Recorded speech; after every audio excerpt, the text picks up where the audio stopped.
There's this idea that green is an invader, that it doesn't belong in the boardroom. Seeing business through a sustainability lens actually lowers costs. It doesn't raise them, lowers them permanently.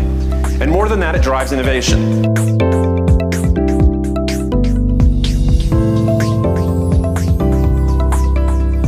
One of the world's foremost experts on sustainable business practices, his latest book is Green Recovery: How to Get Lean, Get Smart, and Emerge from the Downturn on Top.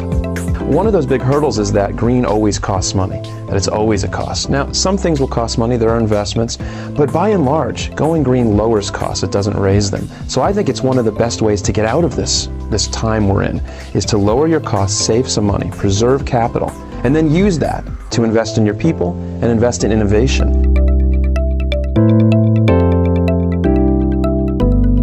GM I love because this is really interesting. They moved almost all of their facilities, their plants, to zero waste to landfill. And in doing that, they took something that was an expense, hauling off waste, and turned it into a profit center. They've made $2.5 billion over the last few years on waste. UPS no longer takes left turns in cities. Why would you stop taking left turns? Well, if you're waiting at a traffic light to cross traffic, you're idling. You're wasting time, energy, and money. So using GPS software, they rerouted their trucks to basically go in concentric circles to the right. Just keep taking right turns. They're saving 28 million miles, 3 million gallons.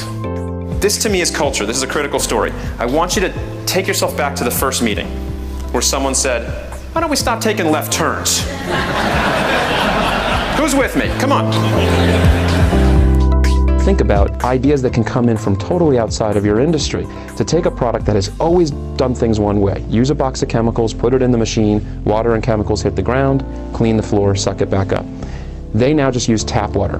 They got this idea because some R&D guys were in Japan, in a hospital, and saw how the doctors and nurses cleansed wounds with ionized water. And they said, why can't we use that technology on the floor? That's just taking something from a totally different place. We're starting to realize that that market is a source of innovation, not just a market. There's something called reverse innovation.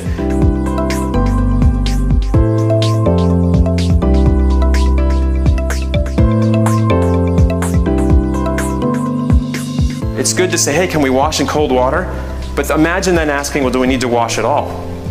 Can we treat clothes in a way they don't need to be washed as much? That's the kind of question that's really disruptive that people are starting to ask. The best innovating companies have always found ways to systematize their innovation and make it a part of their business as usual. And I think sometimes it's as simple as setting aside the time. Here are the issues, it's energy use, it's waste, it's water, and here's the issues, the way that we touch them in our business. Find a way to innovate around that topic.